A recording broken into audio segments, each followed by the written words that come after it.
Hi everyone, my name is Samantha Bray, but you guys can just call me Sam. I had just recently finished my first field placement at a nursing home.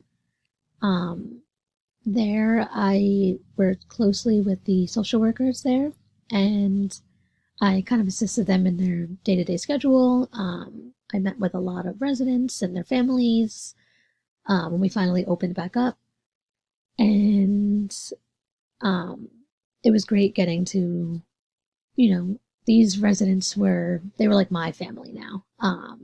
It's a very small nursing home, so everyone kind of knows everyone, and it was just a really great learning experience. And I fortunately got offered a position there, so I'm now there part time. Unfortunately, they didn't have a exact social worker position because it's such a small building.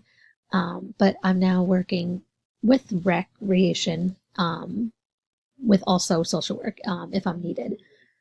And recreation has been great. I never really noticed how close social work and recreation were.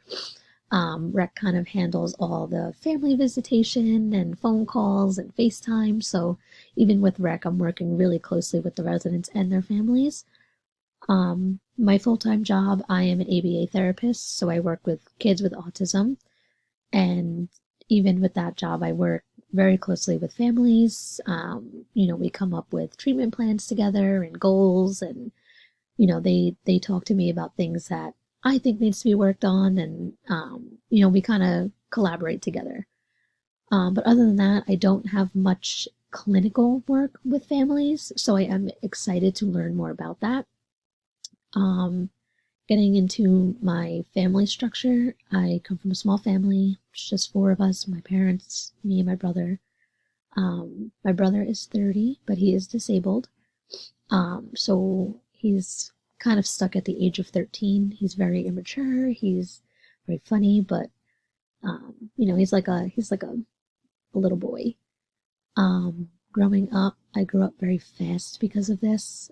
Um, I had to help take care of him, help look out for him, um, which was hard growing up.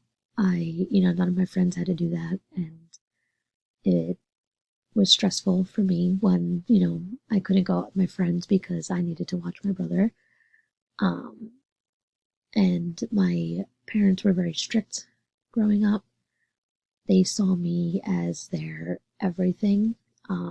I was going to be the child to give them a wedding and give them grandkids and, have that older, second life experiences. So it made me very defiant as a kid, as a teenager. I lied a lot. I snuck out. I tried to get out of that structure. Um, Also, growing up, my dad was an alcoholic. It's something that we really struggled with and was really hard on our family. Unfortunately, it's something we still deal with. Um, so it's not the easiest thing in the world always. And again, when I was younger, I didn't really know that anything was wrong. I just didn't understand. But as I got older, my mom kind of turned me into her eyes, and she would go away a lot with my brother. His doctors were in Florida, and she would use me as I had to watch my dad instead of my dad watching me. Um, and I had to tell her if I thought anything was wrong, if I saw him doing anything. And it was just a really stressful job as a child. Um, as of right now, I don't have any burning questions. I am excited to learn, how my upbringing structured me as a young adult now. Um, but other than that, I'm really excited to work with you all, and I'm excited to see some familiar faces. And I hope that we all stay safe and healthy and have a great semester.